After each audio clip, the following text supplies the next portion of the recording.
귀한 찬양 감사합니다. 우리 찬양해 주신 것처럼 우리 주님께서 우리에게 참 좋은 주님이시고 그 주님께서 우리를 위로하시고 힘 주셔서 그 힘 붙잡고 살아가서 승리하는 우리 모두가 되기를 주의 이름으로 간절히 축원합니다. 목회자에게 있어서 그 가장 바쁘고 고민이 많은 시기를 꼭 한 시기만 꼽으라고 한다면 저는 개인적으로 연말이라고 생각을 합니다. 한 해를 마무리하고 새로운 한 해를 시작하면서 참 많이 고민해야 될 것들이 있고 또 새로 시작할 것 그리고 정리할 것들을 판단하는 그 시간들이 결코 쉽지 않기 때문입니다. 그러면서도 교회에서도 개인적인 삶 가운데에도 참 여러 가지 사건들이 벌어지기 때문에 그런 시간들 속에서 고민하고 걱정하면서 시간들을 보내는 연말이 참 바쁘고 고민이 많은 시기입니다. 저도 말씀 묵상하면서 생각을 해보니까 12월 한 달 동안 제가 제대로 잠을 잔 날이 며칠 되지 않는 것 같습니다. 그러면서 이제 고민하면서 이제 올해를 시작하는데, 그래서 보시기에 어떨지 모르겠지만 주보도 조금 바뀌었고 예배 순서도 좀 바뀌었고 또 바뀌어야 될 것들 또 유지해야 될 것들 고민하면서 이제 새로운 시작을 하고 있습니다. 여러 고민들을 참 많이 했는데 개인적으로 그 중에서 참 많이 고민했던 것 중에 하나가 올해 교회 표어였습니다. 이 표어라고 하는 것은 그 교회가 나아가야 될 1년 동안의 사역의 방향들, 그리고 담임 목사로서 어떤 이 교회를 어떻게 섬기겠다라고 하는 그런 메시지들이 담겨져 있기 때문에 신중하게 선택을 해야 되는 것이고요. 그리고 더 중요한 것은 교회 표어는 한번 선포하고 나면 1년 동안 바꿀 수가 없습니다. 그래서 이제 바꿀 수 있는 것이면 해보다가 좀 안 되면 좀 바꾸자라고 되는데, 표어라고 하는 건 1년 동안을 이 같은 표어로 가기 때문에 그만큼 더 많이 고민하게 됐던 것 같습니다. 저는 제가 이제 김해교회에서 맞이하는 첫 새해인데요. 그러면서 이 첫 새해에 제가 생각하는 목회의 중심을 좀 담아내야 되겠다라는 생각을 하면서 참 많이 고민을 했고, 그렇게 결정했던 표어가 말씀이 살아 움직이는 교회였습니다. 저는 개인적으로 목회자에게 있어서 가장 중요한 것은 말씀을 열심히 잘 준비하고 그리고 그 말씀을 잘 선포하는 것이라고 생각합니다. 그래서 꽤 오랜 시간 동안 사역을 하면서 어린이들을 대상으로 하든 군인들을 대상으로 하든 그리고 또 일반 성도들이나 청년들을 대상으로 하든 말씀을 준비하고 그리고 부족하지만 그것을 전하는 것에 제가 할 수 있는 최선을 다해서 지금까지 왔습니다. 또한 우리의 신앙생활에 있어서 꼭 목회자가 아니어도 하나님의 말씀이 가장 중요한 것이라고 저는 확신합니다. 그래서 오늘 새해 첫 주일에 그 하나님의 말씀에 대한 이야기들을 좀 나누어 보려고 합니다. 그리고 우리가 하나님의 말씀을 붙잡고 2025년 주의 이름으로 힘차게 전진하기로 결단하는 귀한 시간이 되기를 주의 이름으로 축원합니다. 제가 교회 표어를 하나님의 말씀에 대한 것으로 하기로 결정을 하고 기도하면서 이제 표어가 있으면 주제 성구가 있어야 되거든요. 그래서 어떤 표어가 딱 있으면 그 표어를 뒷받침하는 이제 말씀이 있어야 되는데, 어떤 말씀을 할까 고민하고 기도하는 와중에 하나님께서 주셨던 말씀이 히브리서 4장 12절부터 13절까지의 말씀, 오늘 우리가 같이 읽은 본문의 말씀이었습니다. 이 오늘 본문에 속한 히브리서는 성경, 특별히 신약 성경에서 매우 독특한 특징을 하나 가지고 있습니다. 그것은 히브리서는 신약 성경에서 저자가 알려지지 않은 유일한 책입니다. 이 신약 성경이 27권인데요. 그 27권에는 저자를 정하는 법칙이 있습니다. 한 두 가지인데요. 첫 번째는 그 책을 쓴 사람의 이름이 나오는 경우이고요. 두 번째는 이제 바울 서신 같은 경우인데 그 서신을 받는 사람의 이름이나 교회의 이름이 들어갑니다. 그러니까 예를 들면 이런 것이죠. 마태복음은 마태가 쓴 복음서고요. 마가복음은 마가가 쓴 복음서이고, 요한복음은 요한이 쓴 복음서, 누가복음은 누가가 쓴 복음서입니다. 야고보서 같은 경우에는 야고보가 쓴 편지가 되는 것이죠. 근데 이제 바울 서신 같은 경우 경우에는 이렇습니다. 로마서면 바울이 로마에 보낸 편지, 골로새서면 골로새 교회에 보낸 편지. 이제 이렇게 제목을 정하게 됩니다. 그런데 히브리서는 저자가 알려져 있지 않고, 또한 정확하게 이 편지가 어떤 지역이나 교회에 보낸다라는 것도 편지에는 특정되어 있지는 않습니다.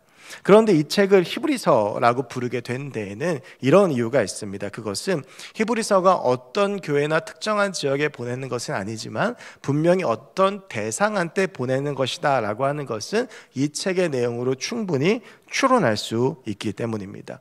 히브리라고 하는 것은 유대인들을 말하지요. 이 편지는 유대인들에게 보낸 서신입니다. 이 책을 요약하자면 이렇습니다. 이 히브리서는 개종한 유대인들, 그러니까 원래 유대교였지만 이들이 예수 그리스도를 믿는 사람으로 개종했을 때에 그들을 위해서 구약의 율법과 각종 제사 제도가 신약의 그리스도에게서 어떻게 성취되었는지를 실증적으로 보여주는 변증적 성격을 띤 서신입니다. 그래서 이 책의 별명이 신약의 레위기입니다. 이 레위기에는 제사가 크게 5종류가 있거든요. 그 5종류에 대한 제사 이야기들과 율법들의 이야기가 담겨져 있는데, 신약에서 그 제사에 대한 이야기들을 하면서 율법을 다루고 있는 책이 히브리서이기 때문에 이 책을 신약의 레위기라고 부르고, 제목도 저자도 대상도 없는 이 책을 그래서 유대인들에게 보내는 편지다 그래서 히브리서라고 이름을 붙였던 것이죠. 유대인들을 위한 기독교 변증서라는 이야기입니다. 이 유대인들에게 있어서는 두 가지의 중요한 신앙의 축이 있는데 율법과 제사입니다. 그래서 히브리서는 율법과 제사에 대한 이야기들을 다루고 있고, 그렇기 때문에 히브리서에서는 율법, 즉 하나님의 말씀에 대한 이야기들이 자주 나오게 됩니다. 특별히 오늘 우리가 같이 읽은 본문 12절과 13절은 하나님의 말씀의 속성에 대해서 그 어떤 본문보다도 날카롭게 선언하고 있습니다. 우리 오늘 본문 12절의 말씀을 같이 한번 좀 읽어보겠습니다. 12절입니다. 시작. 하나님의 말씀은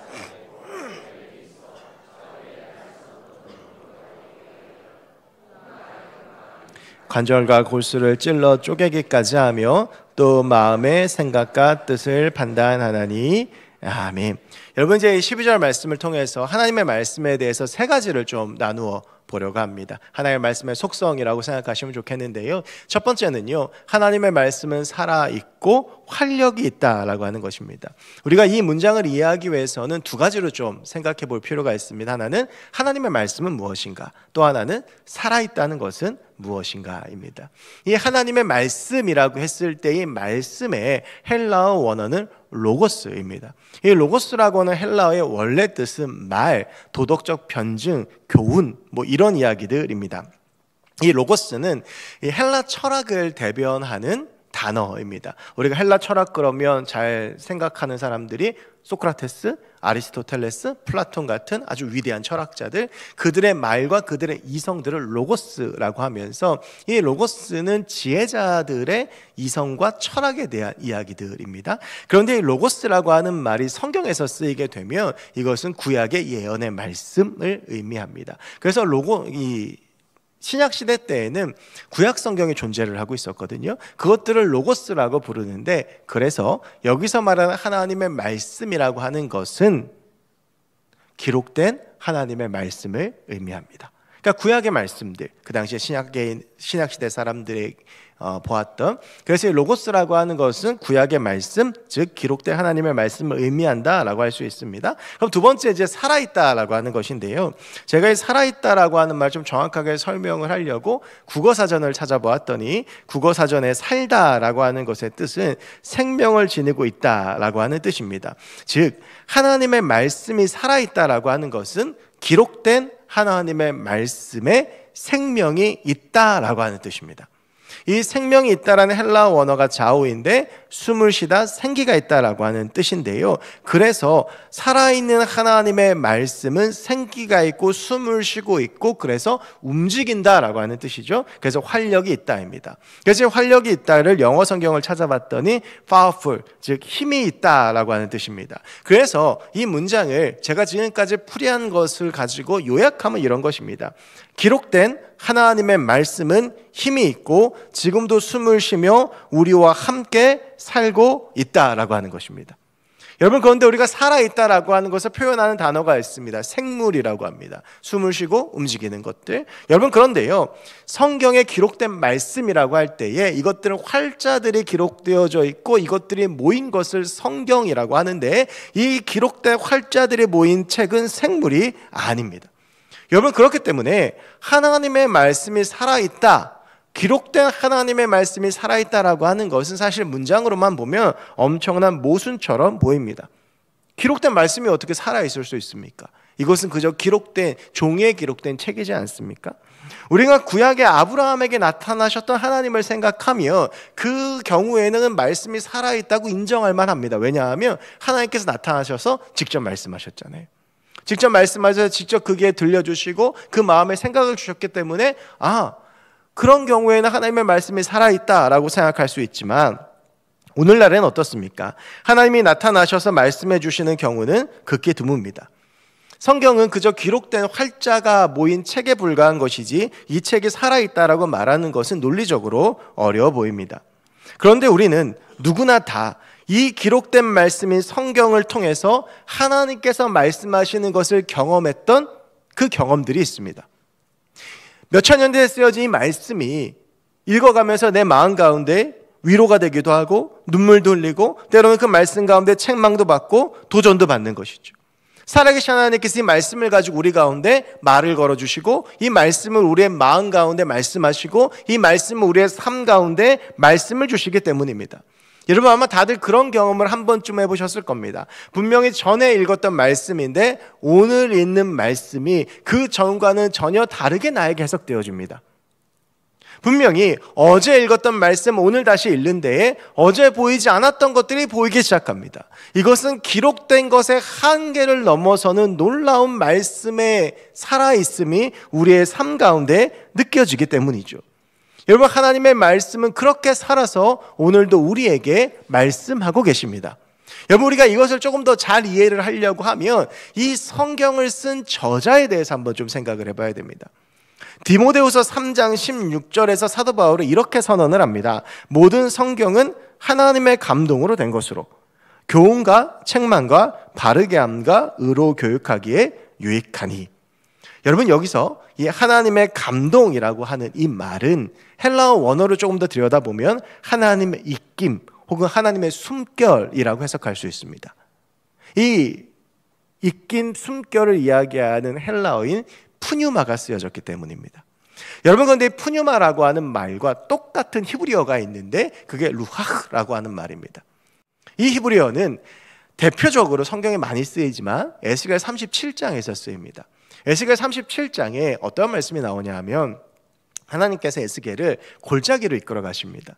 그리고 에스겔에게 그 골짜기를 보라고 하시는데 그 골짜기에 무엇이 있었냐 하면 이렇게 마른 뼈들이 엉망진창으로 놓여 있었어요. 하나님께서 에스겔에게 저 뼈들이 살 것이다 라고 말씀하셔서 하나님의 말씀을 따라서 에스겔이 선포하니까 뼈들이 일어나서 서로 조각조각이 맞고 형태가 되고 그 위에 살이 덮이고 사람의 형태가 된 거예요. 그런데 생기는 없었습니다. 그럴 때 하나님께서 네가 생기에게 명령하여서 저 생기를 불어오게 해서 저들을 살려라 라고 했을 때 에스겔이 생기에게 명령하니 그 생기가 와서 그들의 코 속으로 들어가서 숨이 되었고 그들이 살아있는 하나님의 군대가 되었습니다. 그때의 생기를 뜻하는 히브리어가 루하흐이고요, 이게 헬라어로 바뀌면 푸뉴마가 됩니다. 그리고 이것은 성령 하나님을 의미하기도 합니다. 여러분, 그래서 오늘 성경은 하나님의 감동으로 된 것이다 라고 하는 말을 이렇게 원어로 해석해서 바꾸면 어떤 말이 되냐 하면 모든 성경은 성령께서 감동하셔서 쓰여졌다라고 하는 것이죠. 성령께서 저자들의 마음을 감동하시고 그들의 마음들을 움직이셔서 이 성경이 쓰여지게 됐다라고 하는 것입니다. 여러분, 그래서 우리의 삶 가운데 함께 하시고 우리 가운데 내주하시는 성령께서는 이 성경을 가지고 우리 가운데 말씀하시는 겁니다. 아까 제가 말씀드렸던 읽을 때마다 성경이 다르게 해석되어지고 그 성경이 내게 또 다른 메시지를 주고 그 성경이 내 삶 가운데에서 역사하는 그 이유는 오늘도 살아계신 성령께서 내 안에 계셔서 이 성경 말씀을 통해서 우리 가운데 말씀하고 계시기 때문입니다. 여러분, 그래서 우리가 하나님의 음성을 듣기 위해서 반드시 해야 되는 것은 무엇이냐 하면 말씀을 읽어야 되는 것입니다. 왜냐하면 이 기록된 말씀이 죽어있는 것 같지만 그것이 아니라 살아있어서 성령 이 말씀을 가지고 그 말씀을 읽을 때마다 우리 가운데 말씀하시고 우리 가운데 그 음성을 들려주시고 우리를 인도해 주시기 때문입니다. 오늘도 성령께서 우리 안에서 살아계셔서 우리를 깨닫게 하시고 일으키시고 다시 세우시기 때문이죠. 여러분, 그래서 하나님의 말씀을 읽을 때에 반드시 필요한 것 중에 하나가 무엇이냐 하면 기도해야 된다라고 하는 것입니다. 기도로서 주의 뜻을 구하고 기도로서 하나님 앞에 나아갔을 때에 하나님의 그 놀라운 음성이 우리 가운데 들려지게 된다라고 하는 것이죠. 여러분, 우리가 보통 기도를 하면 내 말들을 막 다다다다다 쏟아낼 때가 있습니다. 그리고 나서 우리가 기도한 다음에 주의 음성을 듣기 위해서 반드시 필요한 것이 무엇이냐 하면 말씀을 보는 것입니다. 그러면 살아계신 하나님께서는 내 기도에 이 말씀으로 응답해 주십니다. 우리가 기도하고 주의 말씀 가운데로 나아가면 나의 삶을 아시고 동행하시는 성령께서 그 말씀으로 우리 가운데 말씀해 주시고 특별히 내 눈과 내 마음을 그 말씀 가운데 조명하게 하십니다. 여러 말씀 중에서 내게 꼭 필요한 말씀을 보게 하시고 그 말씀을 통해서 우리 가운데 이야기하시는 것이죠. 여러분, 하나님의 말씀이 살아있기 때문에 우리는 몇천 년 전에 쓰여진 이 성경을 지금도 보는 것입니다. 몇천 년 전에 쓰여졌다라고 하는 것은 아주 고문서이고 오늘 우리의 삶과 전혀 상관없어 보이는 이야기인데, 놀라운 것은 그 몇천 년 전에 쓰여진 성경의 말씀이 살아있기 때문에 오늘도 우리의 삶 가운데 영향력을 미치고 있다라고 하는 것이죠. 여러분, 그래서 우리는 살아있고 운동력 있는 하나님의 말씀을 붙잡아야 합니다. 우리가 그 살아있고 운동력 있는 하나님의 말씀을 붙잡을 때에 하나님의 음성이 내 귀에 들리고 하나님의 음성이 내 마음 가운데 들려지고 내가 하나님의 뜻과 하나님의 계획 가운데 설 수 있게 될 줄로 믿습니다. 살아계신 하나님의 말씀을 바라보며 그 말씀 앞에서는 저와 여러분들이 되기를 주의 이름으로 간절히 축원합니다. 여러분, 두 번째로 하나님의 말씀은 좌우의 날선 어떤 검보다 예리합니다. 제가 어렸을 때에 이 동네 집에 앉아 있으면 그 동네가 참 시끄러웠습니다. 뭐 아이들 노는 소리부터 시작해서 사람들 오가는 소리, 이런 소리들로 시끄러웠었는데 그 중에서도 유독 시끄러운 소리가 저녁이 되면 물건을 팔기 위해서 돌아다니는 상인들 때문에 시끄러웠습니다. 이게 가만히 앉아 있다 보면 오후 4시에서 5시 사이가 되면 종소리가 막 들립니다. 딸랑딸랑 종소리가 들리면 이거는 두부를 파는 소리입니다. 그리고 두부를 파는 분들은 반드시 계란을 같이 팝니다. 그리고 나서 좀 있다 보면 용달차가 와요. 그 용달차에는 과일이 실려 있거나 생선이 실려 있습니다. 그 방송만 들으면 전국 팔도의 최고의 과일집이고 전국 팔도에서 제일 신선한 생선이 모여 있는 게 그 용달차인 것 같습니다. 그러다가 밤이 되면 찹쌀떡과 메밀묵을 외치는 소리도 들립니다. 이제 뭐 다 먹을 것에 대한 이야기니까 들리다 보면 좀 궁금하기도 하고 또 관심이 가기도 하고 하는데요. 그런데 그런 여러 소리들 중에서 제가 유독 관심이 없던 소리가 있습니다. 저와 전혀 상관없는 이야기라고 생각했기 때문인데 어떤 소리냐면 칼 가라였습니다. 이게 다니다 보면 칼 가라 그러면서 이렇게 외치고 다니는데 어렸을 때에는 아니 뭐 굳이 칼을 왜 가나, 돈 주고 그걸 왜 가나, 이런 생각이 들었거든요. 그런데 제가 이제 저희 부모님하고 같이 살다가 군에 가면서 혼자서 생활을 하게 됐습니다.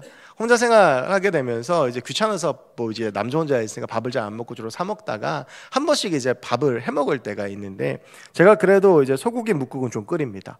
그래서 그날도 이제 이 뭇국을 좀 끓여놓고 먹어야 되겠다 싶어가지고 이제 무를 썰려고 그러는데 이 칼이 오래돼갖고 무가 안 썰리는 거예요.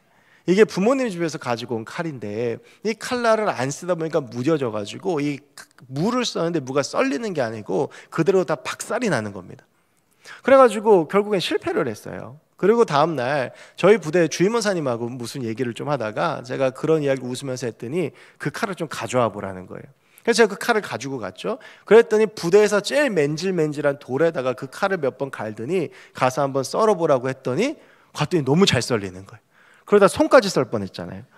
그러니까 이제 예리하게 날선 검이라고 하는 게 이런 겁니다.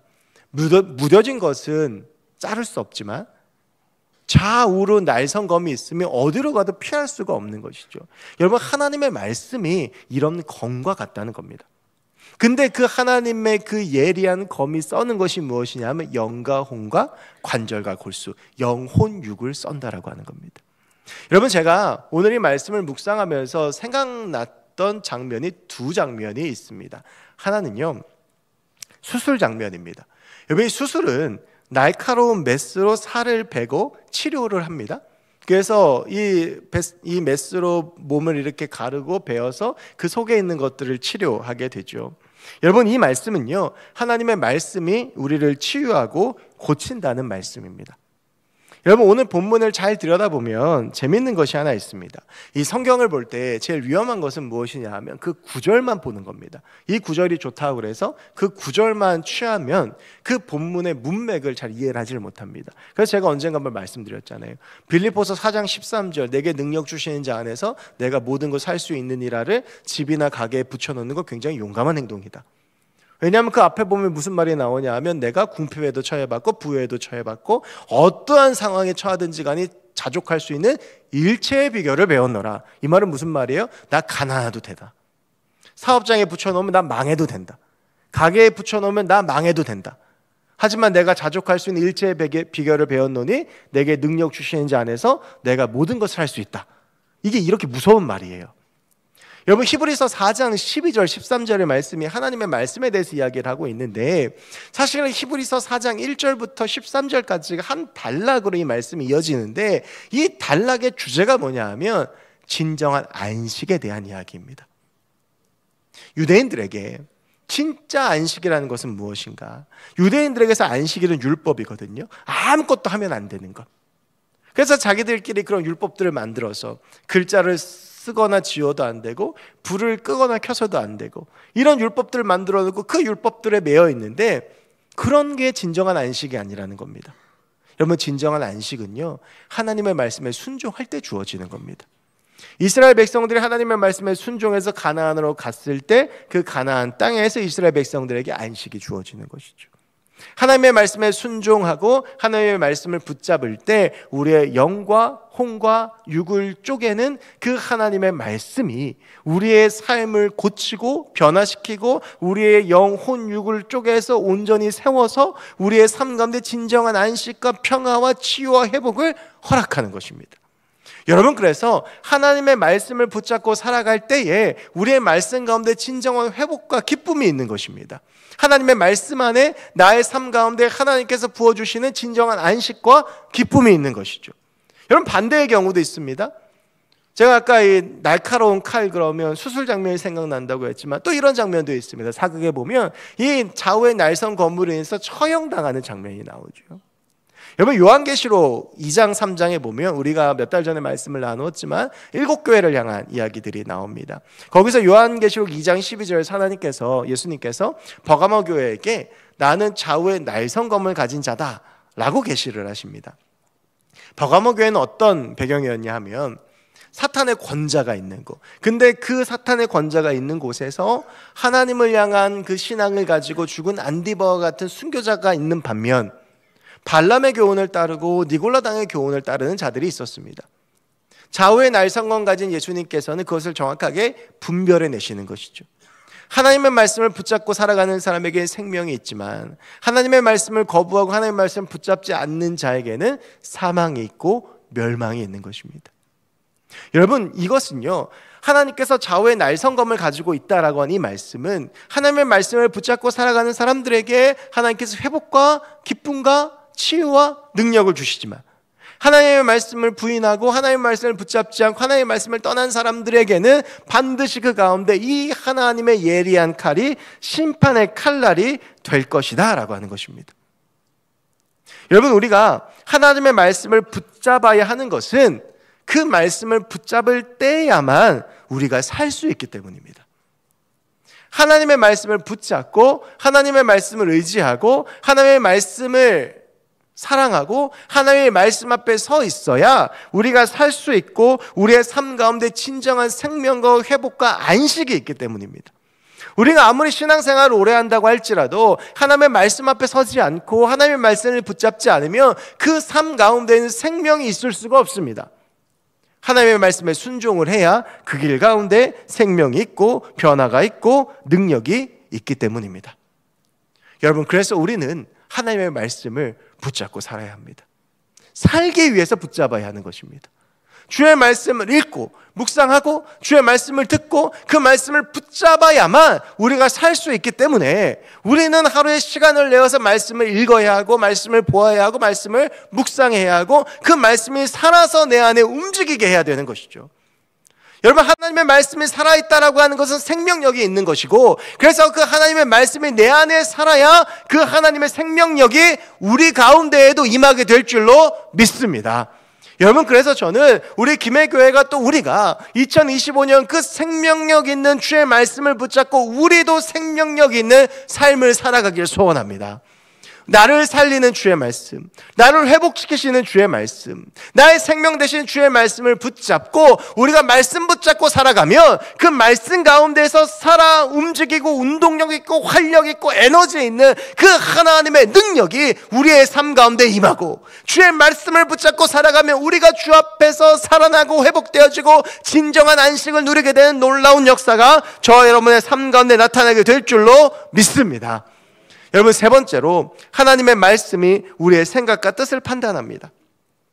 하나님의 말씀은 살아있어서 우리의 생각과 뜻, 우리의 삶을 판단한다라고 하는 이야기입니다.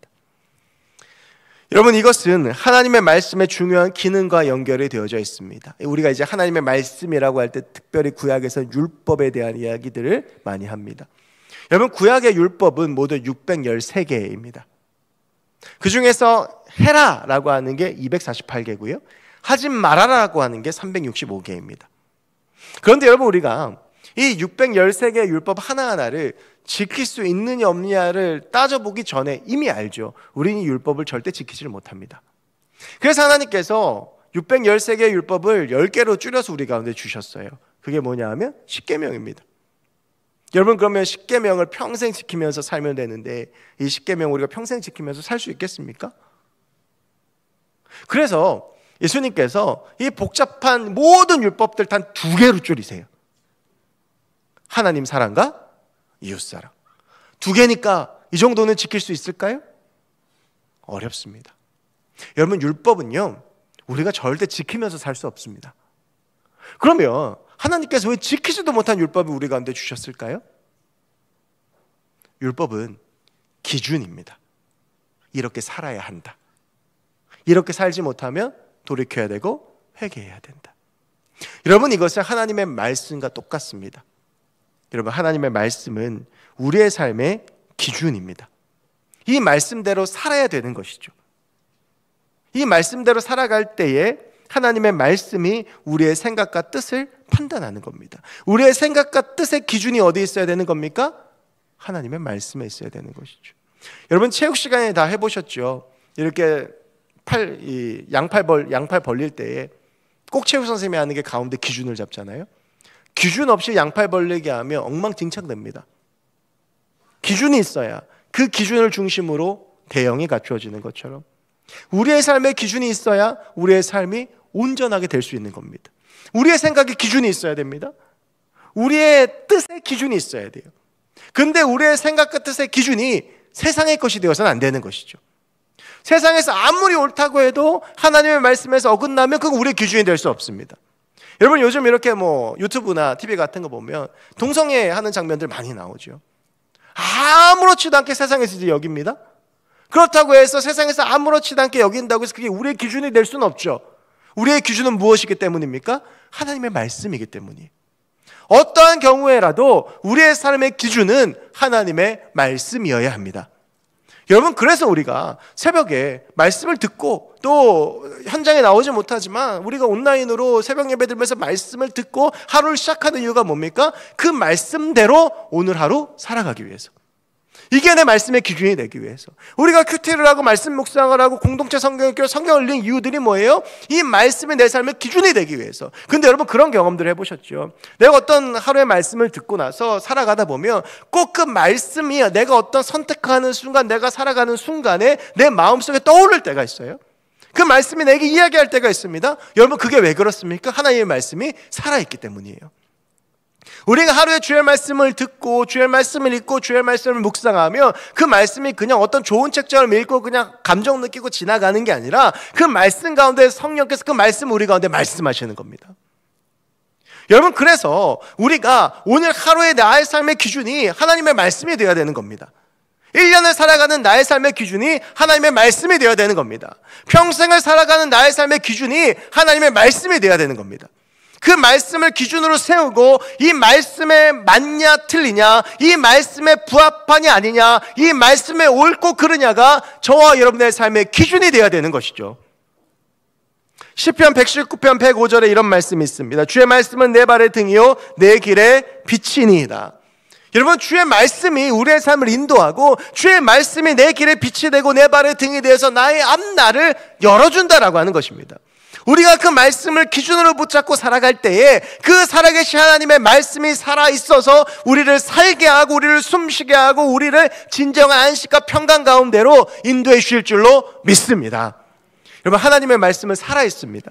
그래서 그 말씀을 읽고 듣고 묵상할 때 그 말씀이 내 안에 살아있고 필요할 때마다 하나님께서 그 말씀을 우리 가운데 말씀하여 주시고 그 말씀이 살아있어서 그 말씀이 예수님께서 마귀를 말씀으로 물리치셨던 것처럼 우리의 말씀, 우리의 삶 가운데 살아있어서 우리의 능력이 되고 우리의 힘이 되고 우리의 평강이 되고 우리의 삶의 인도자가 될 줄로 믿습니다. 사랑하는 여러분, 2025년 저와 여러분의 삶이 말씀이 살아 움직이는 삶이 됐으면 좋겠습니다. 그러기 위해서 말씀에 집중하고 말씀을 읽고 묵상하고 말씀을 보고, 여러분, 말씀이 살아 움직이려면 전제는 뭐냐 하면 말씀이 있어야 되는 거예요. 내 안에 말씀이 있어야 되죠. 그래서 내가 말씀을 읽어야 되는 거예요. 말씀을 들어야 되는 거예요. 여러분, 우리 교회도 마찬가지입니다. 저 역시 1년 동안 말씀 사역에서 최선을 다할 겁니다. 우리 부교육자들도 그럴 겁니다. 제가 이제 연초 시무식 하면서 우리 교육부서 새로 오신 전사님들, 목사님들한테 그 부탁을 드렸거든요. 설교 준비 최선을 다해달라. 교육부서 안에 말씀이 살아있어야 된다. 여러분, 우리 교회가 그렇게 선포되어지는 말씀, 내가 읽는 말씀, 우리 교회에 들리는 말씀 붙잡고 나아가면 그 말씀이 살아서 우리 교회 안에 움직이면 우리 교회 안에 분명히 하나님의 역사가 일어나게 될 줄로 믿습니다. 우리의 삶 가운데 분명히 그 하나님의 역사가 나타나게 될 줄로 믿습니다. 오직 주의 말씀 붙잡고 나아가서 그 말씀으로 승리하고, 그래서 그 말씀 가운데 살아가서 그 말씀 인도하는 대로 나아가서 그 말씀 붙잡고 나아가 반드시 하나님의 뜻을 이루어드리는 저와 여러분들, 그래서 오늘 히브리서에서 말하고 있는 참된 안식을 누리는 우리 모두가 될 수 있기를 주의 이름을 간절히 축원합니다. 기도하겠습니다. 하나님, 부족한 우리가 주의 말씀 앞에 섭니다. 하나님의 말씀을 두려워하는 자, 그 말씀 앞에 서는 자를 쓰시는 주님, 그 말씀 붙잡고 살아가는 우리 교회 우리가 되길 소원하오니 하나님께서 역사하여 주셔서 우리가 오직 주의 말씀 붙잡고 나아가 주의 이름으로 승리하는 주의 귀한 백성들 되게 하여 주시옵소서. 감사드리며 모든 말씀 예수 그리스도의 이름으로 기도하옵나이다. 아멘. 우리 시간 같이 함께 말씀 기억하시면서 전능하신 나의 주